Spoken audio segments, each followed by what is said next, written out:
Hello and welcome. तो आज के इस वीडियो में हम बात करेंगे नेक्स्ट चैप्टर की नेक्स्ट यूनिट की जो जिसका नाम है इलेक्ट्रिसिटी। यूजुअली क्या होता है कि हम बहुत सारा ध्यान देते हैं लाइट पे क्योंकि ये ज़्यादा मार्क्स कॉन्स्टिट्यूट करते हैं, और बाकी वाले मतलब बाकी पोर्शंस पे तो हमें लगता है कि ये इलेक्ट्रिसिटी थोड़ी सी टफ है, लेकिन ऐसा है ही नहीं। इलेक्ट्रिसिटी सबसे मतलब यू कैन से कि सबसे ज़्यादा मतलब ईजी है। So the first thing you have to do is that you have to put your focus on that. ठीक है, अपना फोकस पे लगाना है, पूरा नोट्स अच्छे से बनाना है, हर एक कंसेप्ट को अच्छे से समझना है। तो चलो हम इलेक्ट्रिसिटी को मतलब देखते हैं, पढ़ते हैं। ठीक है, बहुत आसान चैप्टर है, शुरू करते हैं। तो इलेक्ट्रिसिटी को समझने के लिए इलेक्ट्रिसिटी में तीन ही चीज़ें हैं। ठीक है, इलेक्ट्रिसिटी में है क्या, एक तो करंट है आई, एक तो वोल्टेज है, और we can say the potential difference, और एक रेजिस्टेंस है। तीन ही चीज़ें पढ़नी है और पूरी इलेक्ट्रिसिटी इन्हीं तीन चीज़ों के इर्द गिर्द घूमती है। अब अगर आपको इलेक्ट्रिक करंट पढ़ना है तो आपको पहले इलेक्ट्रिक चार्ज पता होना चाहिए, क्योंकि इलेक्ट्रिक चार्ज और इलेक्ट्रिक करंट आपस में लिंक्ड है। मतलब लिंक क्या, ये तो फुल ही डिपेंडेंट है। ठीक है, इलेक्ट्रिक करंट तब तक डिफाइन नहीं हो सकता, या इलेक्ट्रिक करंट तब तक फ्लो नहीं हो सकता जब तक चार्ज ना हो, या simply we can say that आपको तब तक इलेक्ट्रिक करंट समझ में नहीं आएगा जब तक आपको चार्ज पता ना हो। Same is the case with potential difference. ठीक है, पोटेंशियल डिफरेंस समझने के लिए आपको इलेक्ट्रिक पोटेंशियल आना चाहिए। ठीक, and after that resistance which depends on current and electric potential, और we can say potential difference. ठीक, तो हम क्या करेंगे, पहले इलेक्ट्रिक चार्ज पढ़ेंगे आराम से, तीनों मतलब सबको आराम से पढ़ेंगे, देखते हैं मतलब कोई मुश्किल नहीं है। ठीक, इलेक्ट्रिक चार्ज अगर हम पढ़ेंगे तो इलेक्ट्रिक चार्ज अगर हम डेफिनेशन के थ्रू जाएंगे कि इलेक्ट्रिक चार्ज होता क्या है। ठीक है, ये एक प्रॉपर्टी है ऑफ मैसिव ऑब्जेक्ट्स, जो भी ऑब्जेक्ट जिन जिन जो मास होल्ड करते हैं, ठीक है, जिनमें मास होता है। ठीक है, वो ऑब्जेक्ट जिनमें मास होता है, it's a property of those substances which show due to which they show electrical and magnetic phenomena. ठीक है, इलेक्ट्रिक चार्ज की वजह से ही वो मैसिव ऑब्जेक्ट्स इलेक्ट्रिक और मैग्नेटिक फिनोमेना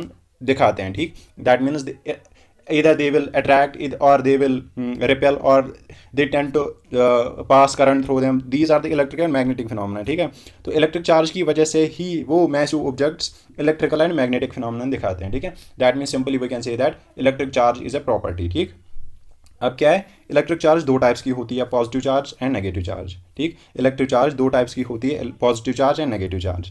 अब हमें पता है जो एटम होता है, एटम में न्यूक्लियस होता है at the centre, and after that there are shells according to Rutherford's model of atom. ठीक है, उन शेल्स में इलेक्ट्रॉन्स होते हैं। ठीक, अब हमें पता है कि इलेक्ट्रॉन में जो एटम में जो न्यूक्लियस होता है, ठीक, न्यूक्लियस में क्या होता है, प्रोटॉन्स होते हैं एंड न्यूट्रॉन्स होते हैं। जो प्रोटॉन होता है वो पॉजिटिवली चार्ज पार्टिकल होता है न्यूक्लियस में, और इलेक्ट्रॉन्स जो होते हैं वो नेगेटिवली चार्ज पार्टिकल होते हैं जो रिवॉल्व करते हैं इसी न्यूक्लियस के इर्द गिर्द। ठीक, ये हमें याद रखना है। जो प्रोटॉन होता है वो पॉजिटिवली चार्ज पार्टिकल होता है इन द न्यूक्लियस, और जो इलेक्ट्रॉन होता है वो नेगेटिवली चार्ज पार्टिकल होता है जो रिवॉल्व करता है अराउंड द न्यूक्लियस। ठीक, और atom as a whole neutral होता है, दैट मीन्स उसमें नंबर ऑफ प्रोटॉन्स बराबर होते हैं नंबर ऑफ इलेक्ट्रॉन्स के। So the charge, that means charge of proton is positive and charge of electron is negative, so the overall charge of an atom is neutral और zero. ठीक है, तो ये हमें याद रखना है।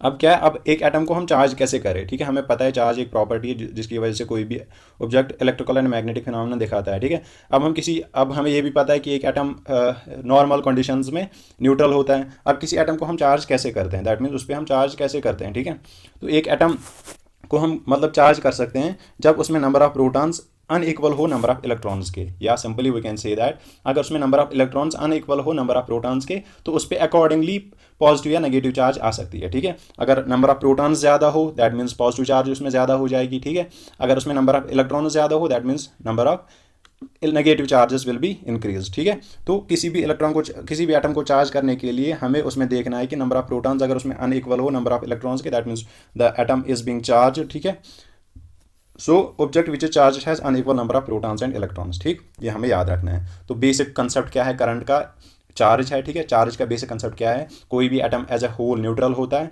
नॉर्मल कंडीशंस में, और अगर उसमें नंबर ऑफ इलेक्ट्रॉन्स बराबर हो नंबर ऑफ प्रोटॉन्स के, ठीक, या अनइक्वल हो, sorry we can say that if number of protons are unequal to the number of electrons then the atom is charge. ठीक, अब एक मेथड है एटम को चार्ज करने का, bye rubbing it with suitable object. हम इसको किसी ऑब्जेक्ट के साथ रब करेंगे। ठीक है, फॉर एग्जांपल अगर हम एक गिलास रॉड लेंगे और सिलिक क्लॉथ लेंगे, ठीक है, इन दोनों को आपस में रब करेंगे तो गिलास रॉड पे पॉजिटिव चार्ज आ जाती है और सिलिक क्लॉथ पे इक्वल नेगेटिव चार्ज आती है। तो इसका मतलब क्या है कि ये जो गिलास रॉड है ये इलेक्ट्रॉन्स को लूज करता है, और सेम नंबर ऑफ इलेक्ट्रॉन जो है ये सिलिक क्लॉथ गेन करता है। इसकी वजह से क्या, जब ये गिलास रॉड इलेक्ट्रॉन को लूज करेगा तो उस पर पॉजिटिव चार्ज बढ़ेंगी, दैट मीन उस पर पॉजिटिव चार्ज प्रोटॉन जो है बढ़ जाएंगे। ठीक है, क्योंकि उस पर number of electron number of protons बराबर होते हैं। जब वो गिलास रॉड रब करेंगे हम तो वो क्या करेगी, वो इलेक्ट्रॉन्स को लूज करेगी। ठीक है, तो इसका मतलब नंबर ऑफ प्रोटॉन्स एक्सीड करेंगे और पॉजिटिव चार्ज आएंगे इस पर। तो ये सिलिक क्लॉथ उन इलेक्ट्रॉन्स को गेन करेगा, ठीक है। जैसे ये सिलिकॉन क्लॉथ उनको गेन करेगा, उनको एब्जॉर्ब करेगा, तो इस पर equal number of negative charge आ जाएगी, ठीक। एक नोट है यहाँ पे जो हमें याद रखना है कि हमेशा जब भी हम कोई भी रबिंग करते हैं या चार्जिंग करते हैं तो हमेशा इलेक्ट्रॉन्स ही ट्रांसफ़र होते हैं, प्रोटॉन्स ट्रांसफ़र नहीं होते, क्योंकि प्रोटॉन्स न्यूक्लियस में होते हैं और न्यूक्लियस प्रोटॉन्स को बाहर नहीं छोड़ता, वो तभी छोड़ेगा जब एटम डिस्ट्रॉय होगा, ठीक है। तो और एटम कभी डिस्ट्रॉय होता नहीं है। So we can say that electrons are transferred whenever charge occurs and protons are not, ठीक। प्रोटॉन्स कभी भी ट्रांसफ़र नहीं होते। या सिंपली चार्जिंग के केस में हमने देखा होगा कि जब हम कॉम्ब को रब करते हैं अपने हेयर के साथ, तो फिर किसी अगर आप उसको किसी पेपर के साथ मतलब किसी नज़दीक लाओगे तो वो उसको भी अट्रैक्ट करता है ड्यू टू द चार्ज, ठीक, because the comb had loss electrons और gained electrons in that process, ठीक। अब क्या है, अब इलेक्ट्रिक चार्ज हमने पढ़ा, अब इसकी प्रॉपर्टीज़ पढ़ते हैं। अब इलेक्ट्रिक चार्ज की प्रॉपर्टीज़ है। पहली प्रॉपर्टी क्या है, जे unlike charges attract each other, like charges repel each other. मैंने आपको पहले ही बताया कि जो चार्जेस होती है वो टू टाइप्स की होती है, पॉजिटिव चार्ज है नेगेटिव चार्जेस। अब पहली प्रॉपर्टी क्या है, unlike charges attract each other, that means positive charge and negative charge will attract each other and like charges repel each other. और जो लाइक चार्जेस होगी, positive charge and positive charge, negative charge, they will repel each other, that means they will not come close to each other, ठीक। दूसरी property क्या है, net electric charge can neither be created nor be destroyed in an isolated system. अगर हम कोई isolated system ले, ठीक है, थर्मोडाइनमिक्स में आइसोलेटेड सिस्टम उस सिस्टम को कहते हैं जिसमें ना मास ट्रांसफ़र हो ना एनर्जी ट्रांसफ़र हो। सो अगर हम कोई आइसोलेटेड सिस्टम लेते हैं उसमें नेट इलेक्ट्रिक चार्ज है वो ना तो हम क्रिएट कर सकते हैं ना ही डिस्ट्रॉय कर सकते हैं। That means conservation of charge इस पर अप्लाई हुआ, law of conservation of charge इस पर भी अप्लाई होता है इन एन आइसोलेटेड सिस्टम, ठीक है। That means in an isolated system charge can neither be created nor be destroyed, मगर याद रखना है इन एन आइसोलेटेड सिस्टम। और तीसरा है electric charge is a scalar quantity. Electric charge जो है वो एक स्केलर क्वांटिटी है। दैट मीन्स दो टाइप्स की क्वांटिटी हो, तीन टाइप्स की होती है यूजुअली, लेकिन दो ही हम पढ़ते हैं। तीसरी हायर क्लास में हम पढ़ते हैं। तो क्वांटिटीज़ क्या है, एक तो वेक्टर क्वांटिटी हो गया, एक स्केलर क्वांटिटी हो गया। वेक्टर क्वांटिटी क्या है, वो क्वांटिटी जिसका एक मैग्नीट्यूड होता है और एक डायरेक्शन होती है, ठीक है, उसकी दोनों होती है। लेकिन स्केलर क्वांटिटी क्या है, जिसका ओनली मैग्नीट्यूड होता है, डायरेक्शन नहीं होती, ठीक है। So electric charge is a scalar quantity, that means it has only magnitude not direction, ठीक। चौथी प्रॉपर्टी क्या है, इलेक्ट्रिक चार्ज आर क्वांटाइज्ड, ठीक है। That means electric charges are quantized, that means these are the integral multiples, these exist in integral multiples of ई।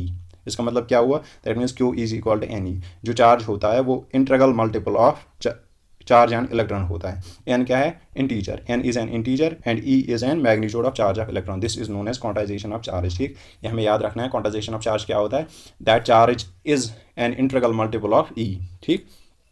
और ई का magnitude कितना होता है, 1.6 इंटू 10⁻⁻19 कूलम्स, ठीक है। ये तो फिक्स्ड है, ई 1.6 इंटू 10⁻⁻19 कूलम्स। एन क्या है, इंटीजर, ये भी फिक्स्ड है। So we can calculate the charge on the base of number of electrons. अगर हमें फॉर एग्जांपल किसी में नंबर ऑफ इलेक्ट्रॉन्स दिए हो, हमें पता है e is equal to 1.6 into 10⁻19, so we can calculate the whole charge, ठीक। और सिंपली हमें चार्ज दी हो 1 कूलम की, ठीक, और हमें पता है, हमें निकालना है, बताओ हमें नंबर ऑफ कूलम्स, बताओ नंबर ऑफ इलेक्ट्रॉन्स कितने होंगे 1 कूलम चार्ज में। तो हम क्या करेंगे, n is equal to 1 coulomb upon e is equal to 1.6 into 10⁻19 coulombs, that will be equal to the number of electrons, ठीक, present in 1 coulomb of charge। अब क्या है, SI unit of charge, unit क्या है charge की, हम charge को किस में मेजर करते हैं, चार्ज को हम मेजर करते हैं कूलम्स में, ठीक है, और लिखा जाता है it is denoted by C, ठीक। So we can say that SI unit of charge is coulomb.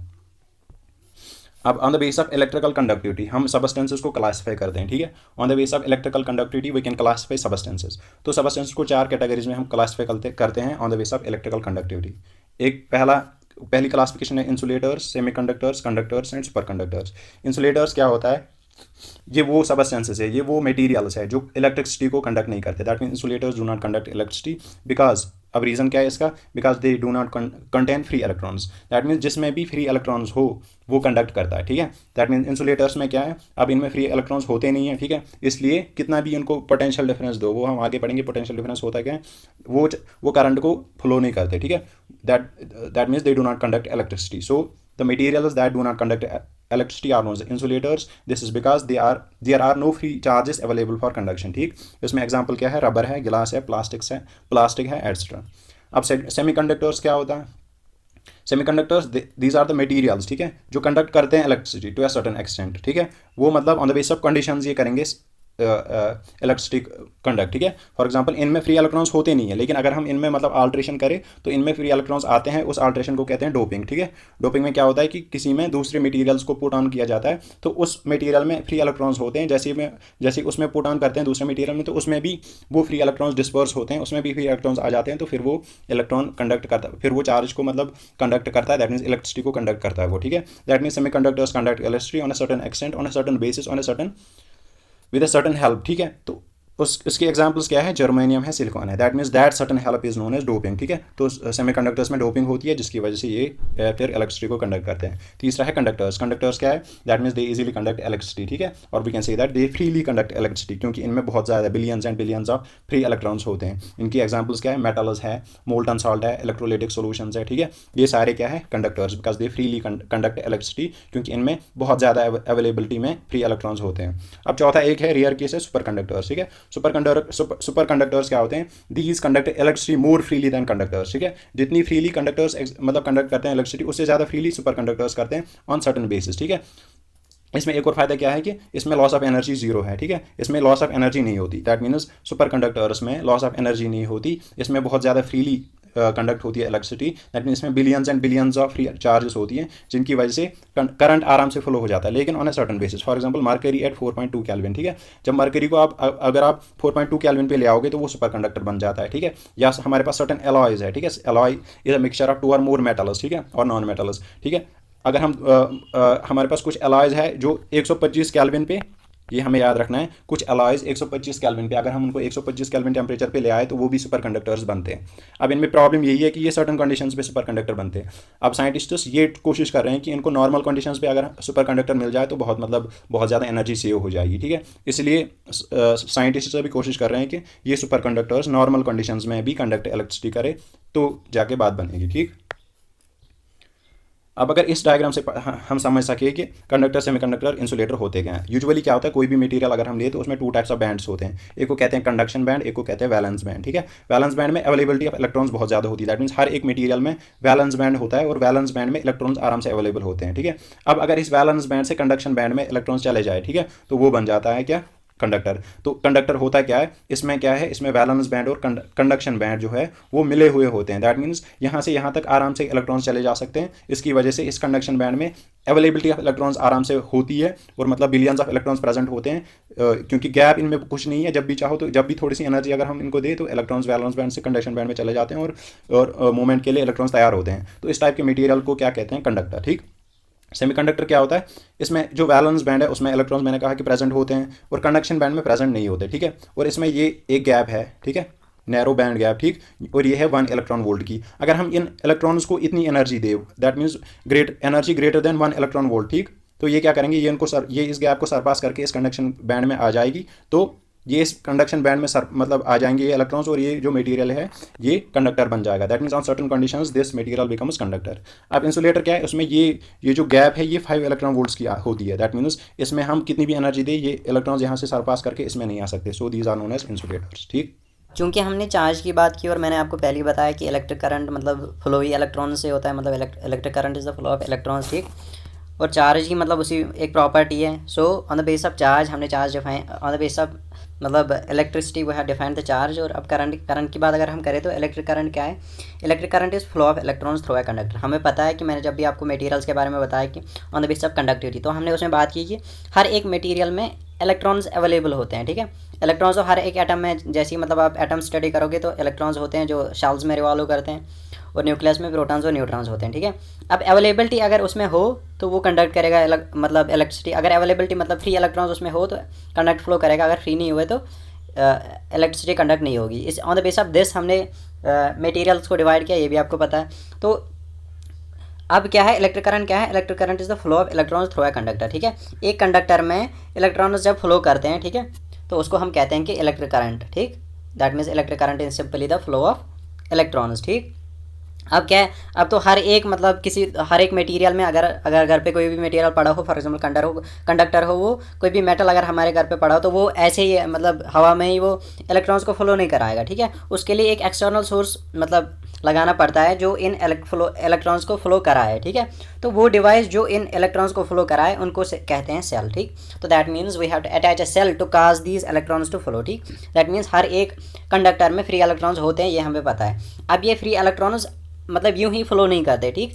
उनको फ्लो करने के लिए हमें एक एक्सटर्नल एजेंट की ज़रूरत पड़ती है, हमें एक एक्सटर्नल फोर्स की ज़रूरत पड़ती है। तो वो डिवाइस जो इन इलेक्ट्रॉन्स को फ्लो कराता है कंडक्टर के थ्रू, तो थ्रू अ कंडक्टर, तो उसको कहते हैं सेल, ठीक। So simply a cell is a device which causes flow of electrons through a conductor, ठीक। अब क्या है, अब हमें पता है कि अब डायरेक्शन की बात अगर हम करें तो इलेक्ट्रॉन जो फ्लो करते हैं from negative terminal to positive terminal, लेकिन अगर हम डायरेक्शन की बात करें जो हम लेते हैं, ठीक है, तो हम लेते हैं कि direction from positive to negative. वो इसलिए लेते हैं क्योंकि जब पहले डिस्कवरी हुई इलेक्ट्रिसिटी की तो उसमें तब इलेक्ट्रॉन्स अननोन थे, ठीक है। तो साइंटिस्ट ने ये कंसिडर किया था कि जो इलेक्ट्रिसिटी होती है वो due to the positive charges, ठीक है, वो due to the flow of positive charge होती हैं। इसीलिए साइंटिस्ट ने क्या किया, उनने पॉजिटिव से नेगेटिव कहा कि इलेक्ट्रिसिटी की डायरेक्शन, ठीक। तो फिर साइंटिस्ट को पता चला नहीं ये तो बिकॉज ऑफ इलेक्ट्रॉन्स होता है, तो फिर उन्होंने अनचेंज किया इसको। So from this perspective we can say that electrons flow from negative terminal to positive terminal, लेकिन हम जो डायरेक्शन लेते हैं वो लेते हैं पॉजिटिव टू नेगेटिव, ये हमें याद रखना है, ठीक है। हम जो डायरेक्शन लेते हैं वो लेते हैं पॉजिटिव टू नेगेटिव, लेकिन एक्चुअल में इलेक्ट्रॉन्स फ्लो करते हैं from negative terminal to positive terminal, ठीक। Electric current flows from positive terminal to negative terminal, ठीक। This is called conventional current, ठीक। इसको कन्वेंशनल करंट कहते हैं, ठीक है। जो हम लेते हैं, जो चार्ज हम लेते हैं, जो डायरेक्शन हम लेते हैं, जो वो लेते हैं पॉजिटिव टर्मिनल से नेगेटिव टर्मिनल, इसको कन्वेंशनल करंट कहते हैं। That means it is not मतलब एक्चुअल करंट, ठीक। ये हम एज्यूम करते हैं कि बिकॉज के साइंटिस्ट ने पहले यही डायरेक्शन ली थी, इसलिए बाद में ये डिस्कवर हुआ कि it is the flow of electrons not the flow of protons. So it is actually electrons flow from negative terminal to positive terminal, but due to this conventional current we take direction from positive to negative, ठीक। अब हर एक term की एक अपनी unit होती है, जैसे हमने चार्ज के यूनिट्स पढ़े, इसी तरह से इलेक्ट्रिक करंट्स के भी यूनिट होते हैं, ठीक है। अब अगर मैथमेटिकली हम करंट को डिस्क्राइब करें तो हम कहते हैं कि the rate of flow of charge through a conductor और the quantity of charge flowing through a conductor in unit time.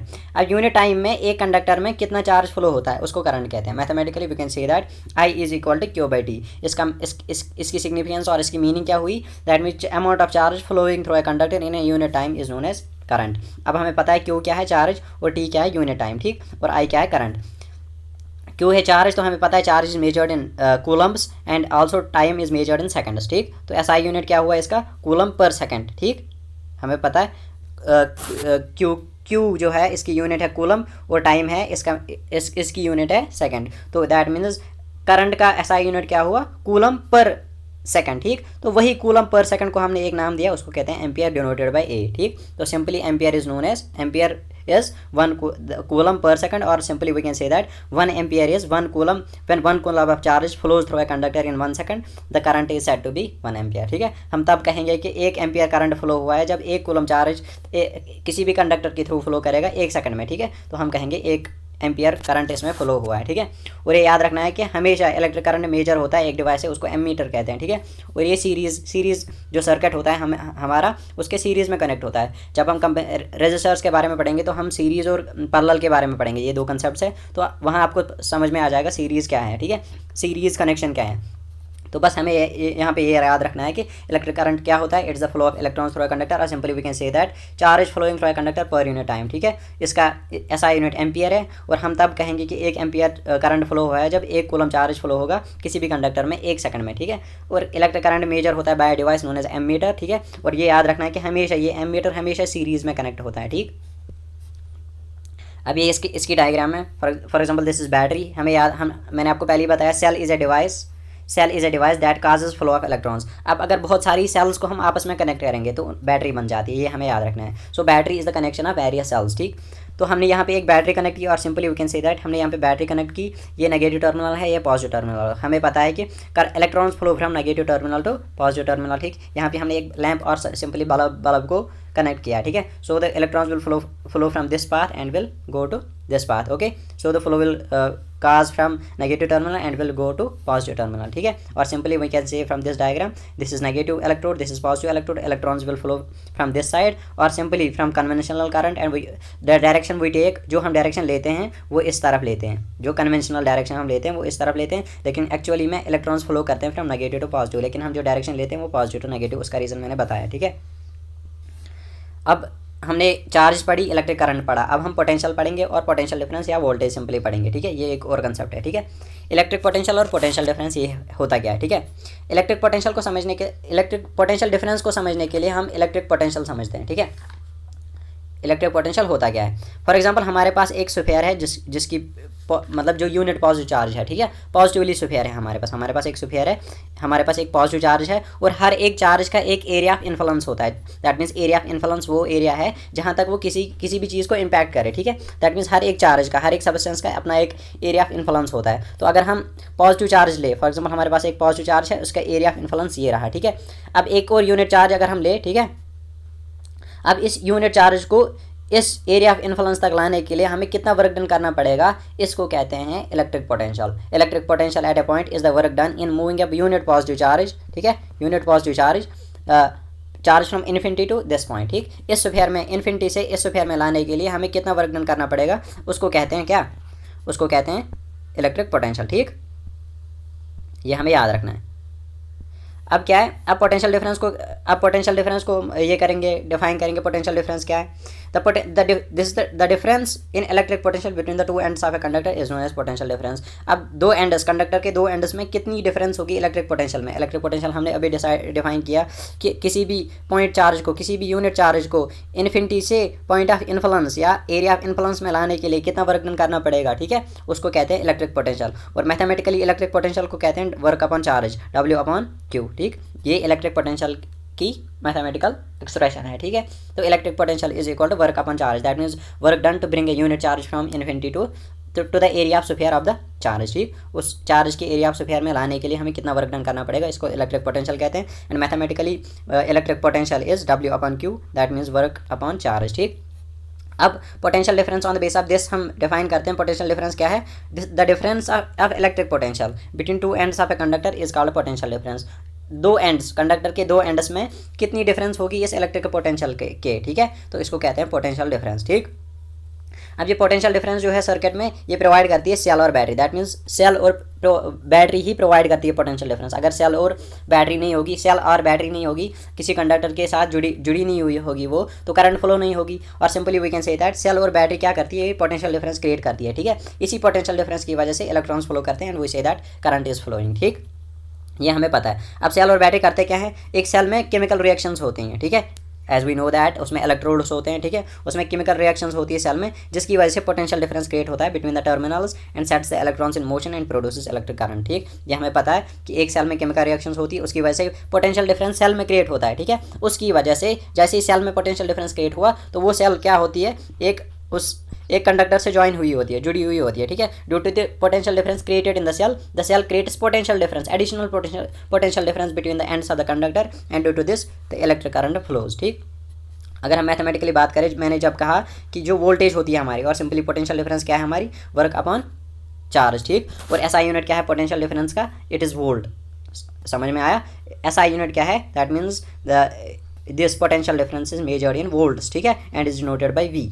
तो हम कब कहेंगे कि 1 वोल्ट पोटेंशियल डिफरेंस है, 1 वोल्ट हम तब कहेंगे पोटेंशियल डिफरेंस है जब 1 जूल जो वर्क डन होगी to bring 1 coulomb charge in the area of influence of that charge, ठीक है। So 1 volt is equal to 1 joule upon 1 coulomb, ठीक है। और ये हमें, जैसे मैंने कहा कि करंट को मेजर करते हैं हम एमीटर से, इसी तरह से जो पोटेंशियल डिफरेंस है इसको मेजर करते हैं वोल्ट मीटर से। और उसमें मैंने बताया था कि जो एमीटर होता है वो ऑलवेज सीरीज में कनेक्ट होता है, लेकिन जो वोल्ट मीटर है ये ऑलवेज पैरेलल में कनेक्ट होता है, ठीक है। That means volt meter is always connected in parallel. तो ये सीरीज एंड पैरेलल कंसेप्ट हम रेजिस्टेंस में पढ़ेंगे कि ये होता क्या है, ठीक है, ये हमें याद रखना है।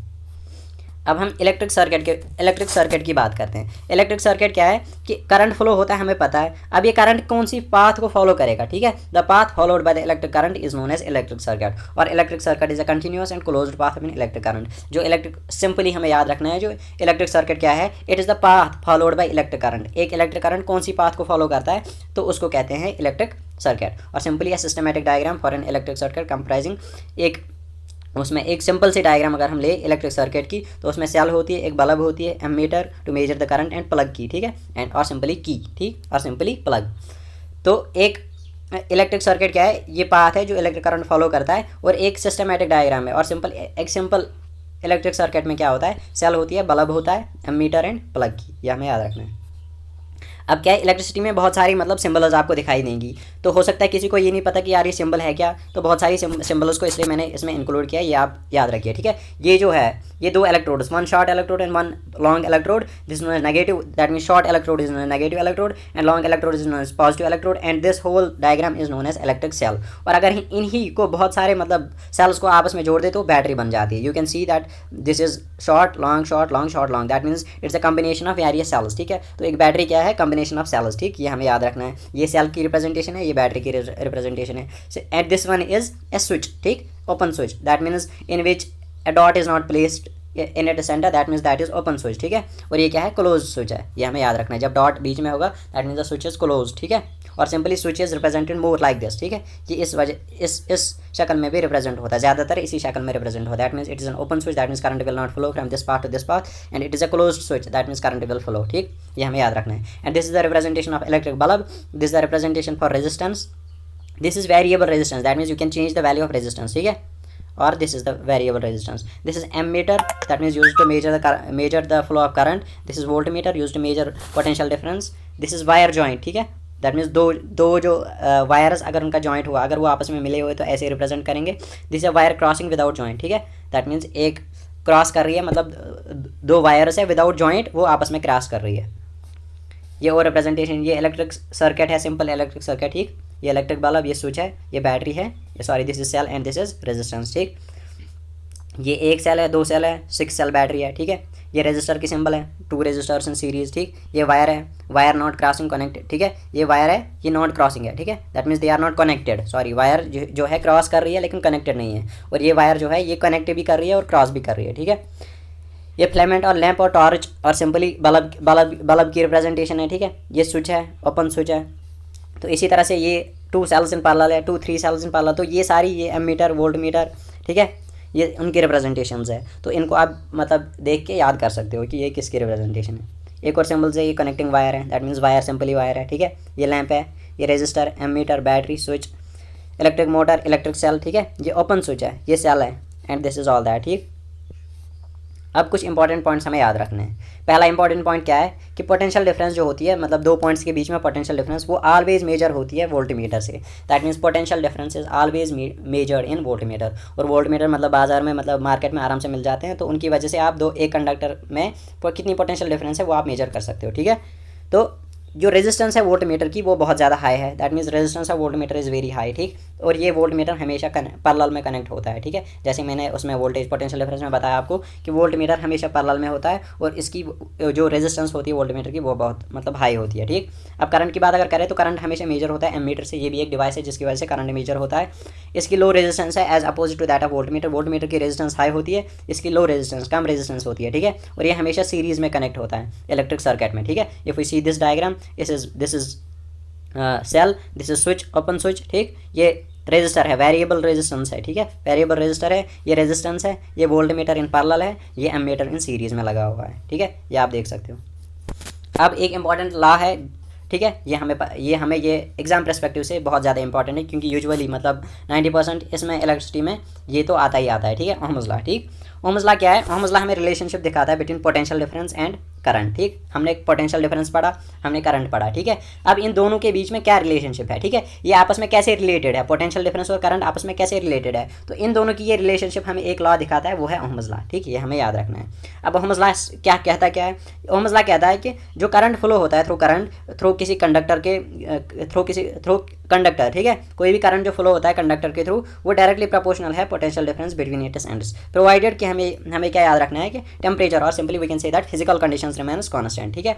हमें याद रखना है कि it is provided that physical conditions remains constant, और simply we can say that temperature remains constant. अगर ये चीज़ कांस्टेंट हुई तो क्या है, जो करंट होगा वो पोटेंशियल डिफरेंस के प्रोपोर्शनल होगा। दैट मीन्स जितना करंट वेरी करेगा उतनी पोटेंशियल डिफरेंस वेरी करेगा, और simply we can say that जितनी पोटेंशियल डिफरेंस वेरी करेगी उसी प्रोपोर्शन में करंट भी वेरी करेगा। That means these are directly proportional, ठीक। So mathematically we can say that I is directly proportional to V, that means current is directly proportional to potential difference, और potential difference is directly proportional to current. And we can say that I upon V is equal to constant, ठीक है। Proportionality sign को हटा के हमने constant ले आए, और वो कांस्टेंट क्या है, R है, ठीक है। That means V upon I is equal to R is constant of proportionality, ठीक है, ठीक है। और ये R क्या है, ये रेजिस्टेंस है, ठीक।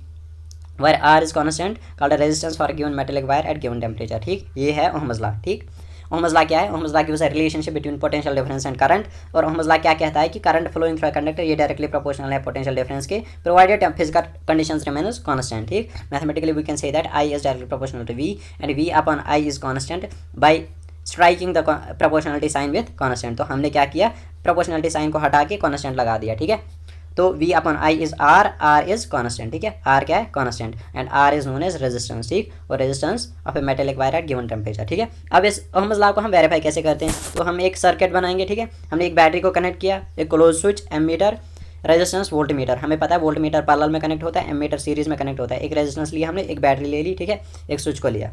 अब हम क्या करेंगे?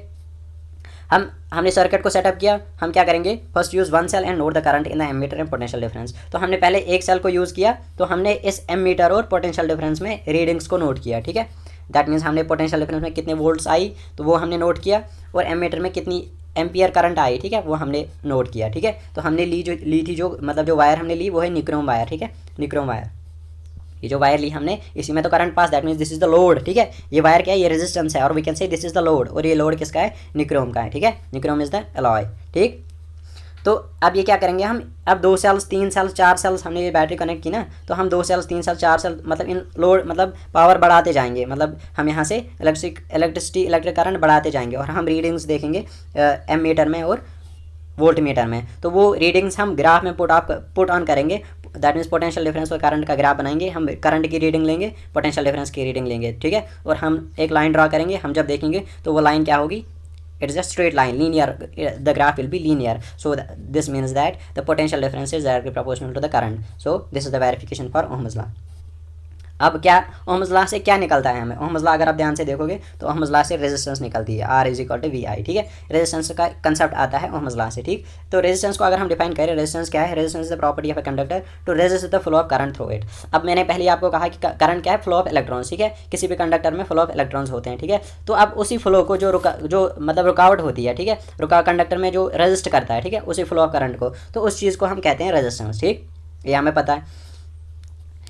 ऐसे ही किसी लिक्विड में अगर लिक्विड फ्लो होता है तो लिक्विड फ्लो होने में भी मतलब रेजिस्टेंस पड़ती है। ठीक है, that means flow of liquid को भी मतलब रेजिस्ट करता है कोई चीज़, उस चीज़ को हम फ्लूइड में कहते हैं विस्कोसिटी। इसी तरह से इस फ्लो ऑफ इलेक्ट्रॉन्स को भी रेजिस्ट करता है एक चीज़, उस रेजिस्टेंस, उस प्रॉपर्टी को कहते हैं हम रेजिस्टेंस। ठीक है, that means the property which resistance the flow of current is known as resistance. And according to Ohm's law R is equal to V I, जो हमने पहले मतलब शो किया। ठीक है, ओहम्स लॉ में हमने R is equal to V I जो यहाँ से निकला हमें। ठीक, that means resistance is equal to potential difference upon current, और जो रेजिस्टेंस है वो ओहम्स में मेजर होती है। ठीक है, and it is denoted by omega. ठीक, अब एक ओहम अब कब कहेंगे कि एक ओहम रेजिस्टेंस होगी? जब 1 volt potential difference upon 1 ampere current. ठीक है, जब किसी भी कंडक्टर में पोटेंशियल डिफरेंस होगी 1 वोल्ट की, और जो करंट फ्लो होगा वो 1 एम्पियर होगा, तो हम कहेंगे उस कंडक्टर की रेजिस्टेंस 1 ओहम की है। ठीक है, और अब ये भी याद रखना है, हम I को इधर लाते हैं, R को इधर लाएंगे। ठीक है,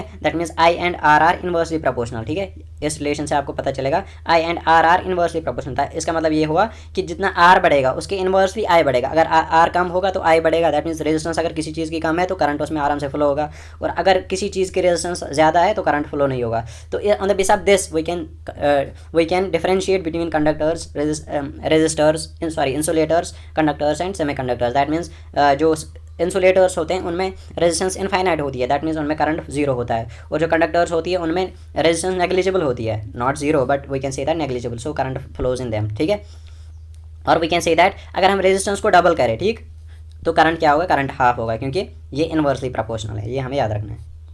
अब किन फैक्टर्स पे रेजिस्टेंस डिपेंड करती है? अब कुछ चीज़ों पे जो है रेजिस्टेंस डिपेंड करती है। ठीक है, तो एक चीज़ है उसमें लेंथ है, एरिया ऑफ क्रॉस सेक्शन है, और मटेरियल ऑफ कंडक्टर है। इन चीज़ों पे रेजिस्टेंस डिपेंड करती है। ठीक है, अब हमें पता है कि रेजिस्टेंस जो है ये डायरेक्टली प्रोपोर्शनल है to the length of conductor. ठीक, L is the length of conductor and inversely proportional to the area of the cross sectional area. ठीक है, cross sectional area of the conductor. हमें पता है कि रेजिस्टेंस है directly proportional to length of the conductor, ठीक, and inversely proportional to the cross sectional area of conductor. Cross sectional area क्या होता है? फॉर एग्जाम्पल हमारे पास एक वायर है, वो कितनी मोटी है, उसका कितना एरिया, क्रॉस सेक्शनल एरिया है। ठीक है, अगर हम इसको किसी भी जगह पे काट देंगे तो वो एरिया जो होगा इसका, ठीक है, वो इसका क्रॉस सेक्शनल एरिया। तो लेंथ ऑफ द कंडक्टर के मतलब डायरेक्टली प्रोपोर्शनल, इसका मतलब ये हुआ कि किसी कंडक्टर की जितनी लेंथ होगी उतनी उसकी रेजिस्टेंस होगी। और दूसरी बात ये है कि जितना किसी कंडक्टर का एरिया क्रॉस सेक्शनल ज़्यादा होगा उसकी रेजिस्टेंस कम होगी, ठीक है। और जितना क्रॉस सेक्शनल एरिया कम होगा दैट मीन्स जितनी थिन वायर होगी उसकी रेजिस्टेंस कम होगी, ठीक। अगर हम दोनों को मिलाएं तो R is equal to L, R is directly R proportional to L by A, ठीक। और सिंपली इस प्रोपोर्शनलिटी साइन को हटाने के लिए हम एक कॉन्स्टेंट आएंगे जिसको रो कहते हैं, ठीक है। So R is equal to rho L by A, where rho is constant of proportionality और इस प्रोपोर्शनलिटी को कहते हैं रेजिस्टिविटी, ठीक। So rho is resistivity of the material of the conductor, and ये रेजिस्टिविटी किस पे डिपेंड करती है, मटेरियल ऑफ द कंडक्टर पे। दैट मीन्स अगर कोई मटेरियल लेंथ उसकी एक स्पेसिफिक लेंथ है और एरिया क्रॉस सेक्शन है, लेकिन रेजिस्टेंस तब भी उसके रो पे डिपेंड करेगी, that mean material of the conductor पे डिपेंड करेगी, ठीक है। और इस रेजिस्टिविटी का एसआई यूनिट क्या है, ओहम मीटर, ठीक। ओहम मीटर है इसका एसआई यूनिट, ठीक। That means it is measured in ohm metre, ठीक।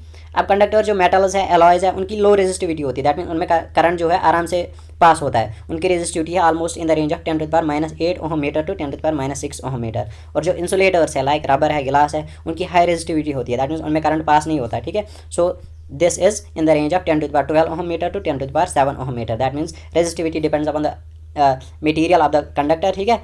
फॉर एग्जाम्पल मटेरियल है हमारे पास मेटल्स एंड एलॉयज, उनकी रेजिस्टिविटी कम है, that means 10⁻8 ohm metre to 10⁻6। और हमारे पास कुछ मटेरियल्स है इंसुलेटर्स, उनकी रेजिस्टिविटी बहुत ज़्यादा होती है, उनके वो in the range of 10⁻12 ohm metre to 10⁻17 ohm metre, ठीक है। So these are the factors on which resistance depends.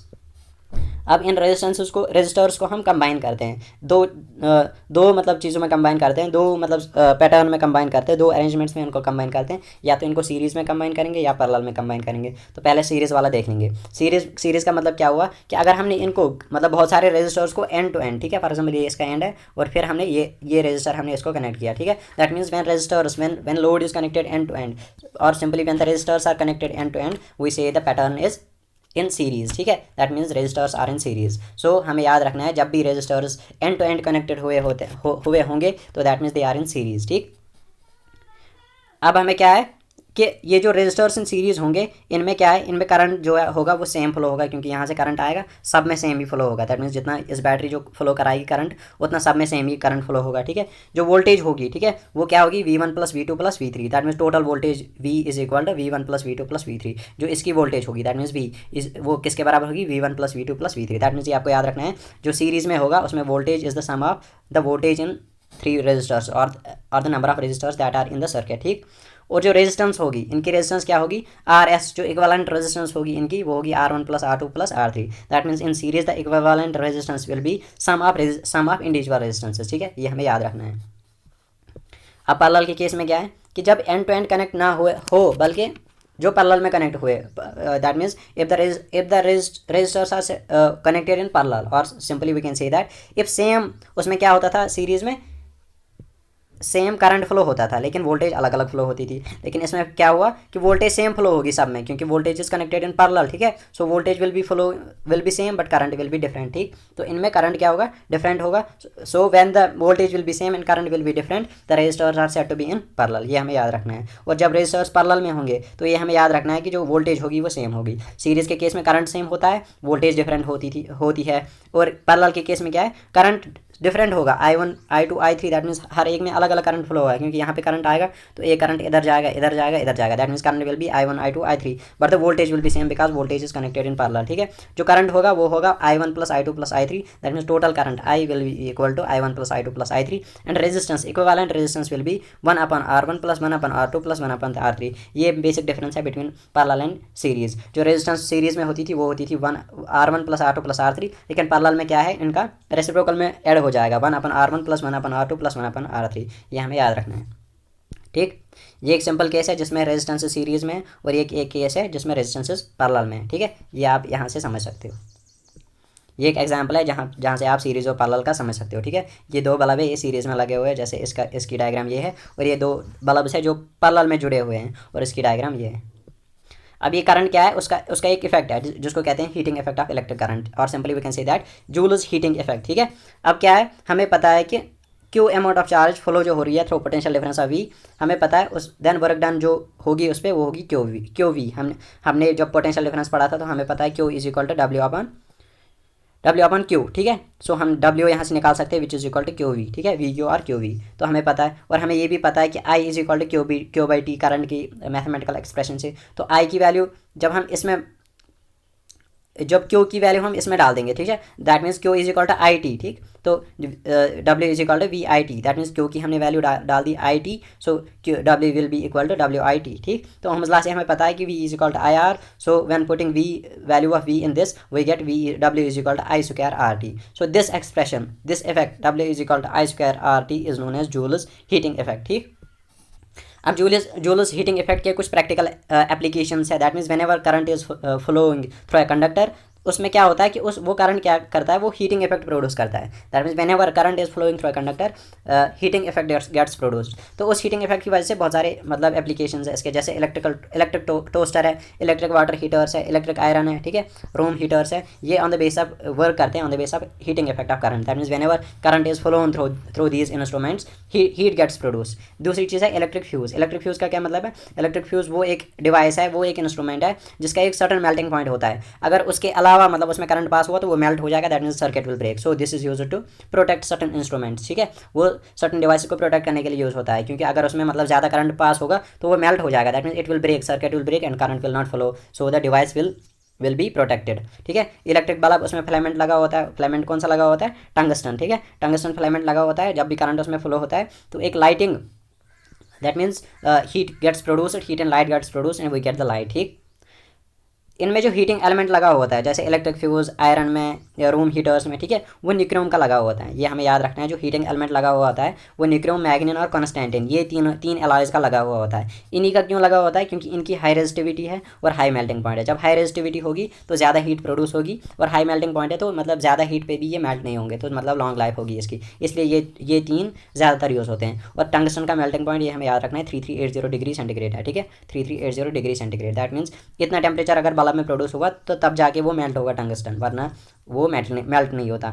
और इस बल्ब में इनर्ट गैसेस होते हैं जो उसको मतलब बचाते हैं, जो उसको प्रोटेक्ट करते हैं, ठीक है।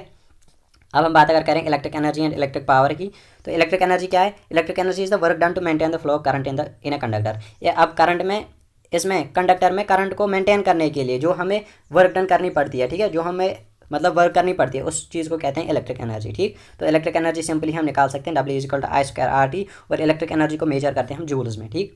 एक और टर्म है इलेक्ट्रिक पावर। इलेक्ट्रिक पावर क्या है? कि rate at which electric current is use, किसी भी घर में किस रेट से इलेक्ट्रिक करंट यूज़ होता है, ठीक है, उसको कहते हैं इलेक्ट्रिक पावर। हमें पता है power is equal to work upon time और simply W upon T. W हमें पता है आई स्क्वायर आर टी यहाँ से, ठीक। तो जब W का पुट करेंगे यहाँ पे I square R T upon T, so T और टी कट जाएगा, so W is equal to P is equal to I square R, और हमें पता है R is equal to V upon I, which is equal to I square into V upon V, ठीक है। So वो आ जाएगा V into I. Simply we can say that power is equal to voltage into current, ठीक है। और simply we can say that from the definition we say that rate at which electric current is used in is known as power, and power is measured in watts, ठीक है। Commercial unit जो power की है वो है kilowatt hour, ठीक है, और एक किलोवाट क्या है? 1000 वाट्स। और किलोवाट आर क्या है? कि कितना पावर मतलब एक घंटे में यूज़ होता है, ठीक है। That means when 1000 watts are used in 1 hour we say that power consumed is 1 kilowatt hour, which is equal to 3.6 × 10⁻6 joules, ठीक। कमर्शियल यूनिट पावर की मैंने जो भी कहा कि किलोवाट आर है, और simply BOTU board of thermal unit, ठीक है, और सिंपली 1 किलोवाट आर क्या है? कमर्शियल यूनिट ऑफ पावर की, ठीक। That means 1 kilowatt hour is power consumed when 1 watt of power is used for 1 hour, ठीक। अब रेटिंग है। अब बहुत सारे जब आप इंस्ट्रूमेंट्स लाते हो तो उन पे रेटिंग्स लिखी होती है। फॉर एग्जांपल ये कुकवेयर है, ठीक है, ये एक टोस्टर है, इस पे रेटिंग्स लिखी होती है। ये देखो आप 220 to 240 volt AC, 50 to 60 hertz, 1900 to 2300 वाट, ठीक है, ये इस इंस्ट्रूमेंट की रेटिंग है। अब इसका मतलब क्या है रेटिंग का, ठीक है। फॉर एग्जांपल हमने कोई बल्ब लिया जिसकी रेटिंग ये है 60 वाट 220 वोल्ट, ठीक है, ये 1900 to 2300 वाट 220 to 240 वोल्ट, ठीक। अब इसका मतलब क्या है? इसका मतलब ये है कि ये जो इंस्ट्रूमेंट, ये जो बल्ब है, ये वर्क करेगा 220 वोल्ट मतलब पोटेंशियल डिफरेंस पे, ठीक है। और जो इसका पावर होगा, जो ये पावर कंज्यूम करेगा वो है 60 वाट का। इसी तरफ से अगर हम ये लेंगे, ठीक है, that means this toaster will work on 220 to 240 volt, ठीक है, पोटेंशियल डिफरेंस। दैट मीन्स 220 और 240 के बीच में जितनी भी पोटेंशियल डिफरेंस होगी ये इस पर वर्क करेगा, और इस पोटेंशियल डिफरेंस पे ये जो पावर कंज्यूम करेगा ये होगी 1900 to 2300 वाट, ठीक। और ये है AC, ये फ्रिक्वेंसी है, किस फ्रिक्वेंसी पे ये वर्क करेगा। अब इसी रेटिंग पे आप रेजिस्टेंस निकाल सकते हो, वो आप कैसे निकाल सकते हो, P=V²/R, ठीक है, by simply arranging the formulas. और करंट कैसे निकाल सकते हो इस इंस्ट्रूमेंट का, P=VI, ठीक है, क्योंकि वोल्टेज आपको पता है, पावर आपको पता है, करंट आप निकाल सकते हो यहाँ से, ठीक है, यहाँ से यहाँ पे वोल्टेज आपको पता है, पावर पता है, रेजिस्टेंस निकाल सकते हो, तो यहाँ से आपको ये सारी चीज़ें पता चल सकती है, ठीक है। तो यहाँ पे हमने कंक्लूड किया इलेक्ट्रिसिटी वाला यूनिट, ठीक है। तो अगर आपको किसी को भी कोई कन्फ्यूजन है तो वो कमेंट में कमेंट कर सकता है, कि मतलब ये कमेंट में अपना वो क्वेश्चन डाल सकता है, या मुझे डायरेक्टली मेल कर सकता है, ठीक है। तो thank you, keep watching, keep sharing, keep following and stay